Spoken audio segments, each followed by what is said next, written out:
Good morning everyone. हमने पिछले lecture के अंदर देखा था कि फ्लेक्सिबल बजट क्या होता है, उसको तैयार करने की विधियों का हमने अध्ययन किया था। उसी की कड़ी में हम आज आगे फ्लेक्सिबल बजट से संबंधित जो क्वेश्चंस हैं, जो प्रैक्टिकल प्रॉब्लम्स हैं या फिर हम न्यूमेरिकल कह सकते हैं, उनको कुछ एग्जांपल्स के द्वारा हम देखेंगे कि फ्लेक्सिबल बजट कैसे तैयार किया जा सकता है। फ्लेक्सिबल बजट में आपको बताया था कि जो मेन पार्ट ध्यान रखने वाला होता है वो है सेमी वेरिएबल जो कॉस्ट होती है आपकी, उसका डिस्ट्रीब्यूशन करना। बाकी इसमें कोई ज़्यादा इतना हार्ड पोर्शन नहीं होता है इसको तैयार करना, इजी मेथड है बिल्कुल, आपको एक एग्जांपल से भी समझ में आ जाएगा। तो जो ध्यान रखने वाली बात है वो सेमी वेरिएबल कॉस्ट का आप खास ध्यान रखें। उसका डिस्ट्रीब्यूशन सवाल में फुट नोट्स में या जो आपको नोट्स दे रखे हों कि सेमी वेरिएबल कॉस्ट को किस हिसाब से बांटना है, उसको भी ध्यान में रखना है। प्लस जो मेथड आपको बताए गए हैं उन मेथड को ध्यान में रखते हुए आपको सेमी वेरिएबल कॉस्ट है उसका डिस्ट्रीब्यूशन सही करना है, तो आपके सवाल में गलती होने की संभावनाएं बहुत कम रह जाएंगी। तो आज हम देखते हैं इनके जो न्यूमेरिकल क्वेश्चंस हैं वो। तो हम लेते हैं एक एग्जांपल। इस एग्जांपल के अंदर आपको एक फर्म है, उसकी दिसंबर एंड की जो है वो सूचनाएं दी गई है 3 महीने से संबंधित, और आपको बोला गया है कि इसके लिए आप फ्लेक्सिबल बजट तैयार कीजिए, रोजगार बजट आप बनाइए। इसमें आपको इन्होंने दे रखा है कि 3 तरीके से इन्होंने आपको इसमें जो कॉस्ट है वो दे रखी है। एक आपको फिक्स्ड एक्सपेंसेस इन्होंने बता रखे हैं, फिर आपको सेमी वेरिएबल एक्सपेंसेस बताए गए हैं, उसके बाद में आपको वेरिएबल एक्सपेंसेस बताए गए हैं। तो जो फिक्स्ड एक्सपेंसेस हैं और जो वेरिएबल एक्सपेंसेस हैं उसमें तो कोई कन्फ्यूजन वाली बात है ही नहीं। हमें जो ध्यान रखना है वो सेमी वेरिएबल जो एक्सपेंसेस है उनको ध्यान रखना है। फिर आपको नीचे कुछ एडिशनल सूचनाएं भी दी गई हैं जिसमें आपको बताया गया है कि जो सेमी वेरिएबल कॉस्ट है वो 40% से लेकर 70% उत्पादन का जो स्तर है उस तक वो क्या रहती है, फिक्स रहती है। यानी हमें अगर ये बोले कि आप किस लेवल, अब लोचशील बजट है तो ये अलग अलग क्रियाशीलता के स्तर पे बनेगा, तो जिस क्रियाशीलता स्तर पे हमें इसको बनाना है उसको ध्यान में रखते हुए अगर वो 40-70% तक आ रहा है तो हमको क्या मानना है, सेमी वेरिएबल को भी हम क्या मान के चलेंगे, फिक्स मान के चलेंगे। फिर उन्होंने बोला कि 70 से 85% के बीच में ये क्या होंगे, 10% बढ़ेंगे। इसी तरह से जो आपका प्रोडक्शन लेवल है वो 85% से अगर आप 100% पे बीच में जाते हैं तो ये 15% इंक्रीज होते हैं। यानी हमें सेमी वेरिएबल के बारे में ऊपर जो हमें सेमी वेरिएबल कॉस्ट दे रखी है उसके बारे में साथ में क्या कहा गया है कि 70 से 85% के बीच में 10% बढ़ाना है और 85-100 के बीच में इसको कितना इंक्रीज करना है, जो दे रखी है उसे 15% हमें बढ़ाना है। तो जब हम सेमी वेरिएबल कॉस्ट की कैलकुलेशन करेंगे तो हम इन दोनों चीज़ों का ध्यान रखते हुए करेंगे। नीचे आपको बोला गया है कि जो स्थायी खर्चे उत्पादन का कोई भी स्रोत स्थिर रहते हैं, इन्होंने स्थायी के बारे में भी सूचना दे दी हमें। फिर इन्होंने बोला है कि विक्रय की 60% जो क्षमता है उसके ऊपर जो है वो जो क्षमता पर आपको बता रखा है वो है 25,50,000 रुपये, और 80% क्षमता पर 34 लाख रुपये तथा 100% क्षमता पर 42,50,000 रुपये जो एक्सपेंसेस बता रखे हैं आपको वो टोटल दिए हुए हैं। इसके लिए आपको क्या बनाना है, एक लोचदार बजट तैयार करना है। तो हम देखते हैं इसको। तो सबसे पहले हम क्या करेंगे कि हमें 3% इसके लिए इन्होंने पूछा, क्योंकि विक्रय हमें कितनी बता रखी है इन्होंने सवाल के अंदर, ऊपर जो नीचे कैपेसिटी बताई हुई है कि विक्रय 60% क्षमता पर 25,50,000 रुपये, 80% क्षमता पर 34 लाख रुपये और 100% क्षमता पर 42,50,000 रुपये। यानी हमें लोचशील बजट कितनी क्षमताओं पर बनाना है, 3 क्षमता के ऊपर, 60%, 80% और 100%। एक आप सवाल जब देखोगे तो आपको एक चीज़ मिलेगी कि जो ये सेमी वेरिएबल कॉस्ट दे रखी है ये दे रखी है आपको 50% कैपेसिटी के ऊपर। इसी तरह से वेरिएबल एक्सपेंसेस भी आपको कितने पे दिए हैं, 50% कैपेसिटी के ऊपर। यानी उत्पादन के कौन से स्तर के खर्चे हमें दिए हुए, 50%। हमें निकालने किसके हैं, 60%, 80% और 100% क्षमता के ऊपर हमें लोचशील बजट तैयार करना है।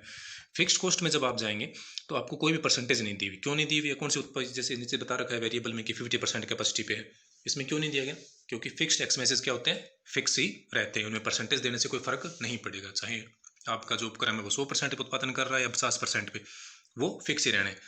जैसे कि आपकी फैक्ट्री का रेंट है तो पहले कितने ही यूनिट आप प्रोडक्शन कर रहे हैं, लेकिन वो क्या रहेगा, उसका रेंट तो फिक्स रहने वाला है, इसलिए इसमें उत्पादन का जो स्तर है वो साथ में नहीं दिया होता है। तो हम इसको लोचशील बजट को बनाते हैं। इसमें हम 3 हमने लेवल ले लिए, 60%, 80% और 100%। अब जो वेरिएबल एक्सपेंसेस जो हमें सवाल के अंदर दिए हुए थे वो हमें कितने पे दिए हुए हैं, परसेंटेज जो लेवल है वो 50% के ऊपर हमें दिया हुआ है। वेरिएबल एक्सपेंसेज है जो मटेरियल, सबसे पहले मटेरियल लेते हैं उसमें। तो सवाल के अंदर हमें जो मटेरियल दे रखी है वो दे रखी है 6 लाख रुपए, वो कितने पे है? 50% पे। हमें कितने पे चाहिए? 60% के ऊपर। तो हम क्या करेंगे? 6 लाख को किससे डिवाइड करेंगे? 50% से, और मल्टीप्लाई किससे कर देंगे? 60% से। तो हमारे पास जो मेटेरियल आ जाएगा वो कितने परसेंट के ऊपर आ जाएगा? 60% के ऊपर निकल कर आ जाएगा। इसी तरीके से हम जो लेबर है उसको भी चेंज कर लेंगे, और जो सेल्स कमीशन है उसको भी चेंज कर लेंगे। जैसे सेल्स कमीशन आपको दिया हुआ है 95,000, ये कितने पे दिया हुआ है? 50% पे। तो हम क्या करेंगे सवाल के अंदर कि जो 95,000 दे रखा है वो कितने पे? 50% पे। यानी 50% पे उत्पादन जब हम करते हैं तो हमारा सेल्स कमीशन है वो है 95,000। जब हम 1% पे करेंगे तो 95,000 डिवाइडेड बाई 50%, और जब हम 60% पे करते हैं तो मल्टीप्लाई बाई 60। यानी क्वेश्चन क्या बन गई? 95,000 डिवाइडेड बाई 50 इंटू 60%। तो हमारे पास अमाउंट आएगी 1,14,000। इसी तरीके से ये हमने कितने पे चेंज किया? 60% पे। अब हमें कितने पे चाहिए? 80% के लिए। हमें सवाल के अंदर कितने पे दिया हुआ है? 50% के ऊपर। जैसे हम दोबारा मेटेरियल की बात करते हैं तो मेटेरियल हमें सवाल में 50% पे दिया हुआ है 6 लाख सॉरी। तो हम क्या करेंगे? 6 लाख डिवाइडेड बाई 50। अब हमें कितने पे निकालना है? 80 पे। तो हम किससे मल्टीप्लाई कर देंगे? 80 से। इस तरह हमें 100 पे निकालना है तो हम क्या करेंगे? सवाल के अंदर जो हमें दे रखा है 6 लाख डिवाइडेड बाई 50 इंटू 100, यानी 50% कैपेसिटी के ऊपर अगर आप 6 लाख रुपए कॉस्ट आ रही है तो 100% पे कितनी आएगी? जस्ट डबल हो जाएगी। तो ये आपके सवाल में कितनी दी हुई है? 12 लाख। इसी तरह लेबर आपको 6,40,000 दे रखी है, तो आप क्या करोगे? 6,40,000 डिवाइडेड बाई 50 मल्टीप्लाइड बाई 100, तो आपके पास आ जाएगी 12,80,000 रुपये। इसी तरह सेल्स कमीशन आपको सवाल के अंदर दिया हुआ है 95,000, डिवाइड किसे करोगे? 50 से, मल्टीप्लाई किसे करोगे? 100 से, तो आपके पास निकल के आएगा 190,000। तो ये तो आपका वेरिएबल जो एक्सपेंसेस था उसका हमने क्या बनाया? लोचशील बजट। तो वेरिएबल को एक्सपेंसेस में हमें कोई दिक्कत नहीं है। इसी तरीके से फिक्स्ड में भी आपको क्या आएगी? कोई दिक्कत नहीं आएगी। सवाल में आपको दिया हुआ है। और फिक्स्ड क्या रहते हैं? पूरे उत्पादन के लिए क्या रहेंगे? आपके फिक्स ही रहेंगे। सवाल में आपको फिक्स्ड दे रखा है, जो मैनेजर की सैलरी है, रेंट है, डेप्रिसिएशन वगैरह दे रखा है, और सन्ड्री ऑफिस एक्सपेंसेस आपको दिए हुए हैं। तो ये सवाल में जितने दिए हुए हैं, नीचे सवाल में एक नोट भी लिखा हुआ था कि स्थायी खर्चे उत्पादन के कोई भी स्तर पर क्या रहते हैं? स्थिर रहते हैं। तो वो यहाँ भी क्या रहेंगे? 80% पे भी वही रहेगा, 60% पे भी वही, और 100% पे भी वही। तो एज इट इज अमाउंट वापस सबकी हमने लिख दी। अब हमने क्या किया? 2 लागत का हमने स्थायी बजट कंप्लीट कर दिया। अब बात आती है सेमी वेरिएबल कॉस्ट की, जो हमें इस सवाल के अंदर ज़्यादा ध्यान रखे करना होता है। अब इन्होंने सेमी वेरिएबल के बारे में क्या बोला था कि 70 से 85% जो आपका क्षमता है प्रोडक्शन की, उसके ऊपर ये क्या रहते हैं?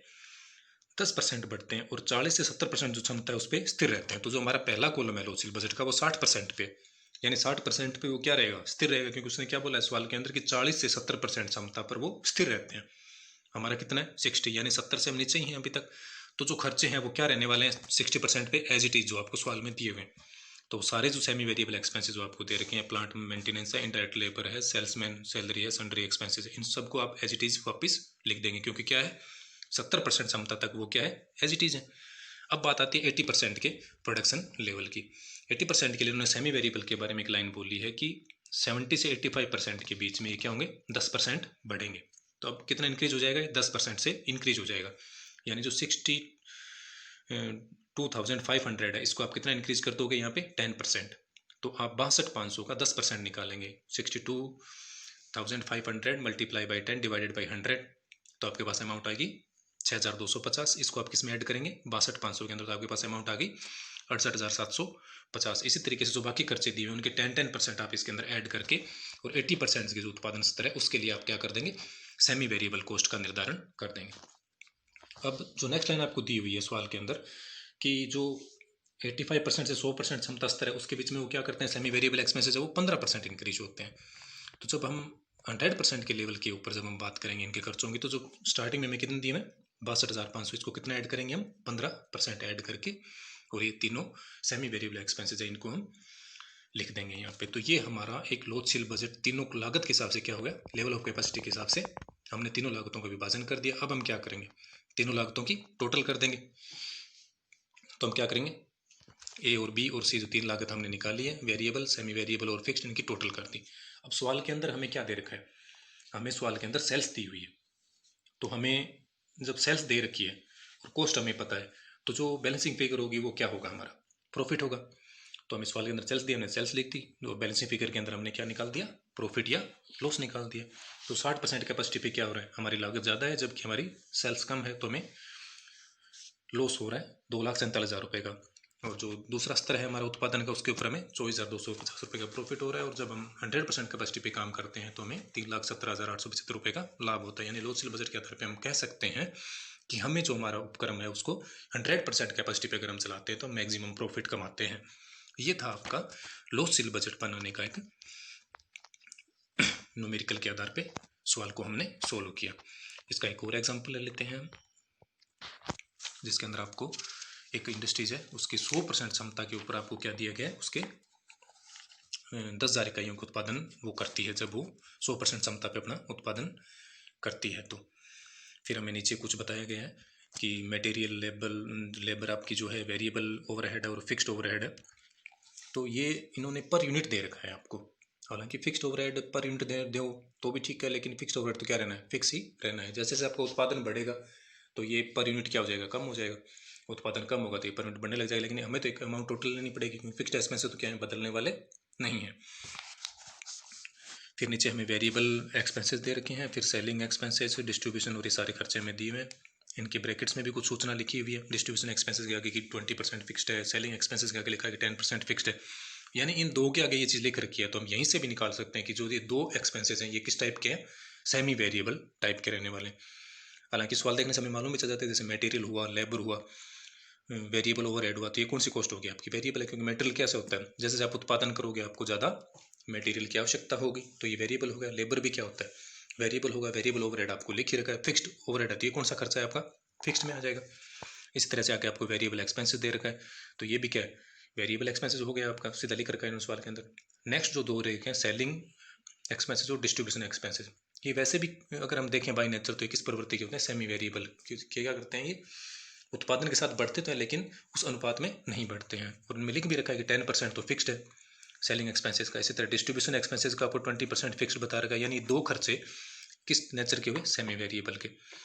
और लास्ट में आपको दिया हुआ है एडमिनिस्ट्रेटिव एक्सपेंसेस 50,000 रुपये। तो ये एडमिनिस्ट्रेटिव एक्सपेंसेस है, ये किस नेचर का होता है, फिक्स नेचर का होता है, क्योंकि ये उत्पादन के साथ तो बढ़ेगा घटेगा नहीं, तो ये वेरिएबल तो है नहीं, तो ये किस नेचर का हुआ, आपका फिक्स्ड का। फिर आपको नीचे बोला गया है कि आप लोड सेल बजट बनाइए उत्पादन के स्तरों पर, कौन कौन से पे, एक 8,000 यूनिट के लिए और एक 6,000 यूनिट के लिए, ठीक है। और नीचे आपको बोला गया है कि कल्पना कीजिए कि प्रशासनिक व्यय सभी उत्पादनों के लिए क्या है, स्थिर। नीचे दे भी रखा है आपको फुटनोट में कि एडमिनिस्ट्रेटिव एक्सपेंसेस आपके हैं वो किस नेचर के हैं, फिक्स नेचर के हैं। तो अब हम इसको तैयार करते हैं। हमें जो स्टार्टिंग में जो बता रखा है 100%, जो कॉस्ट सारी में बता रखी है वो किसके हिसाब से बता रखी है, 100% उत्पादन स्तर के हिसाब से। अब हमें किस पे तैयार करना है, 8,000 और 6,000 पे यूनिट्स के लिए। इन्होंने परसेंटेज की बजाय किस पे बताया, यूनिट्स पे। 100% पे कितनी यूनिट्स है हमारी, 10,000, और इन्होंने कितने में पूछा है हमारे से, 8,000 और 6,000 के लिए हमसे पूछा है। तो इसमें भी हम किस में लागतों का विभाजन कितने में करेंगे, 3 के अंदर, फिक्स्ड, सेमी वेरिएबल और वेरिएबल। फिक्स्ड जैसे सवाल के अंदर आपको बता रखा है कि एक तो कौन सी चीज़ फिक्स्ड है हमारी, जो एडमिनिस्ट्रेटिव एक्सपेंसेज हैं वो, तो हमने लिख दिया 50,000, दोनों उत्पादन स्तर के लिए फिक्स रहेगा आपका 50,000 और 50,000। इसी तरह आपको सवाल के स्टार्टिंग में दिया हुआ था फिक्स्ड ओवरहेड, पर यूनिट पे आपको 10 रुपये निकाल के दिया हुआ था, ये वाला, ये अमाउंट भी क्या रहेगी, फिक्स्ड के अंदर है। तो ये भी हम वहाँ पे दोनों उत्पादन स्तर पे क्या करेंगे, सेम लिख देंगे। फिक्स्ड ओवरहेड हो गया 1,00,000, चाहे वो उत्पादन स्तर कितना भी हो, चाहे 8,000 यूनिट हम बनाएंगे, चाहे 6,000 यूनिट बनाए और चाहे 10,000 यूनिट बनाए। इस तरह एडमिनिस्ट्रेटिव एक्सपेंसेस जो है वो भी सवाल के अंदर लिख रखा है कि किस नेचर का है, फिक्स नेचर का, तो ये भी सेम ही रहने वाला है सबके लिए। अब हम बात करते हैं वेरिएबल कॉस्ट की। वेरिएबल एक्सपेंसेस में भी आपको सवाल में जो दे रखा है ऊपर कि मटेरियल के हमें पर यूनिट बता रखे हैं उन्होंने 70 रुपये। अब हमें किस लेवल पर उत्पादन कर रहे हैं हम, 8,000 यूनिट के लिए, पहले वाले कॉलम के अंदर। तो जब मटेरियल का 70 रुपये पर यूनिट हमें सवाल के अंदर दिया हुआ है और हमें कितने यूनिट बनानी है, 8,000, तो जब उनसे मल्टीप्लाई करेंगे तो ये कितना हो गया, 5,60,000। इसी तरह लेबर का हमें पर यूनिट दिया हुआ है 25 रुपीज़, उसको मल्टीप्लाई करते हैं 8,000 से। इसी तरह डायरेक्ट एक्सपेंसेस जो हैं वो जो है हमें 5 रुपीज़, आपके वेरिएबल एक्सपेंसेस जो है वो 5 रुपये पर यूनिट दिया हुआ है सवाल के अंदर, जिसको डायरेक्ट एक्सपेंसेस मैंने ब्रैकेट में डायरेक्ट लिखा हुआ है। तो ये 8,000 यूनिट के हिसाब से 40,000 रुपये हो गए। और वेरिएबल ओवरहेड जो है पर यूनिट आपको दे रखा है 20 रुपये, तो ये 8,000 यूनिट के लिए कितना हो गया आपका, 1,60,000। इसी तरह अगर हम इसको 6,000 यूनिट पे निकालेंगे तो पर यूनिट हमें रेट दे रखे हैं और उसको जितने यूनिट हमें प्रोड्यूस करनी है उसे मल्टीप्लाई करेंगे तो ये होगी वेरिएबल। अब बात आती है सेमी वेरिएबल एक्सपेंसेस की। तो सवाल के अंदर हमने शुरू में फाइनल कर लिया कि सेमी वेरिएबल हमारे एक्सपेंसेस कौन से थे, हमारे लिए 2 एक्सपेंसेस सेमी वेरिएबल थे। कौन कौन से, एक तो आपका डिस्ट्रीब्यूशन एक्सपेंसेस और एक सेलिंग एक्सपेंसेस, जो ब्रैकेट में लिख भी रखा है 10% फिक्स्ड और 20% फिक्स्ड है। तो ये दो हमारे लिए क्या है, सेमी वेरिएबल है। तो अब हम इनकी कैलकुलेशन करते हैं। तो पहला जैसे आपके पास है सेलिंग एक्सपेंसेस, तो इसको आप कैसे करोगे कि इन्होंने आगे पर यूनिट हमें पैसे दिए हुए कि सेलिंग एक्सपेंसेस 13 रुपये पर यूनिट है। तो अब 13 रुपये पर यूनिट है, तो 13 रुपये पर यूनिट कितने हिसाब से दिया इन्होंने? 100% जो कैपेसिटी है उसके लिए, और 100% कैपेसिटी के ऊपर हम कितना उत्पादन करते हैं? 10,000 यूनिट का। तो जब 13 रुपये पर यूनिट है और 10,000 यूनिट का हम प्रोडक्शन कर रहे हैं, तो हम इसको मल्टीप्लाई करेंगे तो पर यूनिट हमारे पास जो टोटल एक्सपेंसेस जो आएगा सेलिंग एक्सपेंसेस वो कितना हो गया? 1,30,000 रुपये। अब इसमें से इन्होंने सवाल के अंदर बोला है कि इसमें से 10% क्या है? फिक्स्ड है, तो हम इसमें से 10% क्या लेस करेंगे? फिक्स्ड का लेस कर देंगे। तो 1,30,000 में से जब हमने लेस किया 13,000 रुपये, तो हमारे पास क्या बच गया? 1,17,000 रुपये। अब जो फिक्स वाला अमाउंट है वो तो फिक्स रहने वाला है, चाहे कितना ही उत्पादन आप करो, तो ये तो हमारे पास एक अमाउंट आ गया। वेरिएबल कॉस्ट के दो पार्ट होते हैं, एक फिक्स्ड और एक वेरिएबल। हमने फिक्स्ड पार्ट निकाल लिया 13,000 रुपये, जो कि हमारे आपको फ्लेक्सिबल बजट का जो समझाया था सेमी वेरिएबल कॉस्ट के डिस्ट्रीब्यूशन का, उसके अंदर आपको 3 विधियाँ बताएगी, तो उससे सबसे पहले विधि से हम इसको बात कर रहे हैं। तो अब हमारे पास क्या बचा? 1,17,000 रुपये।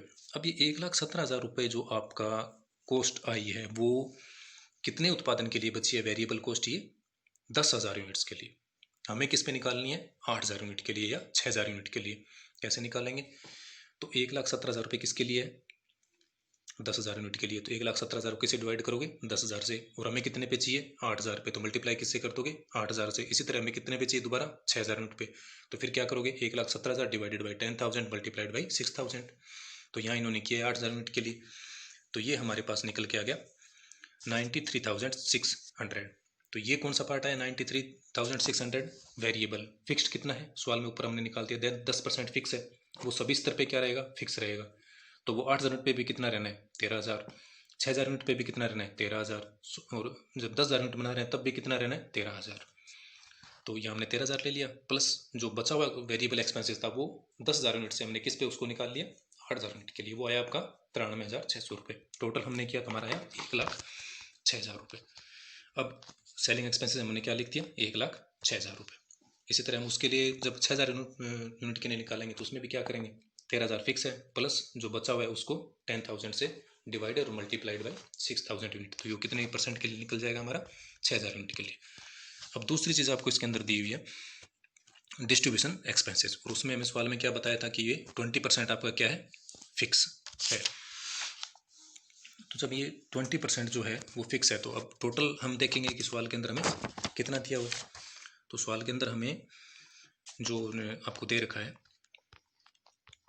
कैपेसिटी के लिए, ये वही है कि 100% कैपेसिटी के लिए आपका कितना है? 70,000 रुपये सवाल के अंदर आपको गिवन है, क्योंकि वो अमाउंट के रूप में आपको पर यूनिट बता रखा है 7 रुपये, तो 10,000 के हिसाब से वो कितना हो गया?